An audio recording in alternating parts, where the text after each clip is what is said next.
കാസർഗോഡത്തെ ഷാലുവിന്റെ വർക്കാണല്ലോ കേട്ടാ. ഷാലു ക്രീം വിറ്റിട്ട് കെട്ടിയ പോരാന്ന് പറയുന്നുണ്ട്. ശരി അല്ല, അപ്പൊ എല്ലാരും ധാരണ അങ്ങനെയാണ്. പക്ഷെ എനിക്ക് സൈലന്റ് ആയിട്ട് ദുബൈയിൽ ബിസിനസ് കാര്യങ്ങളുണ്ട്. പക്ഷെ ഞാൻ പബ്ലിക് ആക്കിയിട്ടില്ലെന്നേ ഉള്ളൂ. ഇല്ല. പിന്നെ അതുപോലെ പ്രൊമോഷൻ വർക്ക് എന്ന് പറഞ്ഞിട്ട് കുറെ ആള് പറയുന്നുണ്ട്. അപ്പൊ അതിലെല്ലാം നമ്മള് അതിൽ ഇല്ലാന്നല്ല, എന്റെ ബിസിനസ് ആണ്. ബിസിനസ് ഉണ്ടാക്കിയാണ്. ഷാലുവിനോട് ഒരു കാര്യം ഞാൻ ചോദിക്കട്ടാ. ഷാലു ഫുഡ് ബ്ലോഗിങ് ഇല്ലേ? ഷാലുവിനോട് ഞാൻ പറയുന്നത്, പിന്നെ നിന്നോട് ചോദിച്ചിട്ടുണ്ടോ ഇല്ലെന്നറിയില്ല. അങ്ങനെ നിങ്ങൾക്ക് എല്ലാ ഹോട്ടലിലും പോയിട്ട് ഫ്രീ ആയിട്ട് ഫുഡ് കഴിക്കുകയും ചെയ്യാം, പൈസ ഇങ്ങോട്ട് മണിച്ചിട്ട് വരികയും ചെയ്യാം. അങ്ങനെ ചോദിച്ച ആൾക്കാരുണ്ടാ? അങ്ങനെ ഒരുപാട് ആൾക്കാർ ചോദിച്ചിട്ടുണ്ട്. നിങ്ങൾക്ക് വെറുതെ ക്യാമറയും പിടിച്ച് നടന്നാൽ മതി, പിന്നെ അതിന് ഫുഡും കഴിച്ചിട്ട് അല്ലെങ്കിൽ വേറെ ഷോപ്പിൽ പോയിട്ട് സാധനം മേടിച്ചിട്ട് തരാം, ഫ്രീ ആയിട്ട് കിട്ടില്ല. അതിനുള്ള മറുപടി ഞാൻ പറയാം. ആൾക്കാരെ വിചാരം പെട്ടെന്ന് ഒരു സുപ്രഭാതത്തിൽ ഒരു ക്യാമറ പിടിച്ചിട്ട് വന്നിട്ട് ക്യാഷ് ഉണ്ടാക്കുന്നതാണ് ആൾക്കാരെ തെറ്റിദ്ധാരണ.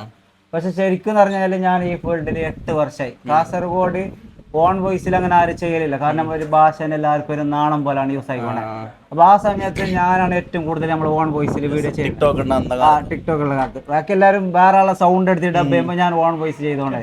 പിന്നെ അത് കുറെ ആൾക്ക് പ്രചോദനം. ഇപ്പൊ കുറെ മില്യൺ അടിക്കുന്ന ആൾക്കാരും അവരെ മനസ്സിൽ എന്നോടൊരു ഇതുണ്ടാവും. കാരണം ആൾക്കാർക്ക് ഒരു ഇതുണ്ടല്ലോ, പ്രചോദനം. ഒരാളെ കണ്ടിട്ട് അവനെ കണ്ടിട്ട് നമുക്ക് ചെയ്യാൻ, അതെനിക്ക് സന്തോഷമേ ഉള്ളൂ. പിന്നെ എന്റെ ടീമിലും കുറെ ആൾ വന്നിട്ട് ഓരോന്നാൾ ഉഷാറായിട്ട് പോയിട്ടുണ്ട്. അത് ഹാപ്പി തന്നെ. പക്ഷെ ഈ നിലക്ക് എത്തുന്ന സമയമില്ല, കുറച്ച് സമയം. അപ്പൊ എന്റെ ടൈമാണ് ഞാൻ ഇതിലേക്ക് ഇൻവെസ്റ്റ് ചെയ്തത്. അതായത് ആ സമയത്ത് എനിക്ക് ഒരു വരുമാനം ഇല്ല. കയ്യിൽ നിന്ന് എടുത്തിട്ട് ചെലവാക്കി 2-3 വർഷം ഇങ്ങനെ പോകുന്നത്. അപ്പൊ ഈ ഒരു 3 വർഷം കയ്യിൽ നിന്ന് അങ്ങോട്ട് ഇടുന്നത് ഒരു ബിസിനസ്സിലേക്ക് പൈസ ഇടുന്നതിലും തുല്യമാണ്. ഓക്കെ, ആ ടൈം ഇൻവെസ്റ്റ് ചെയ്തിട്ടാണ് നമ്മൾ ഈ ഒരു ടൈമിലേക്ക് പിടിച്ചെടുത്തത്. മനസ്സിലായി? ആ ടൈം കൊടുത്തിട്ട് ഈ ടൈം വാല്യൂ ഉള്ള ആക്കിയിട്ട് എടുത്തതാണ്. അപ്പൊ അതുകൊണ്ട് ആരും ഞാൻ പെട്ടെന്ന് വന്നിട്ട് ഒരു ഇങ്ങനെ പൈസ ഉണ്ടാക്കാൻ പോകുന്നൊന്നുമല്ല. ആൾക്കാരെ വിചാരം നമുക്ക് ഒരു വീഡിയോ എടുത്തു കഴിഞ്ഞാൽ കുറെ പൈസ കിട്ടും,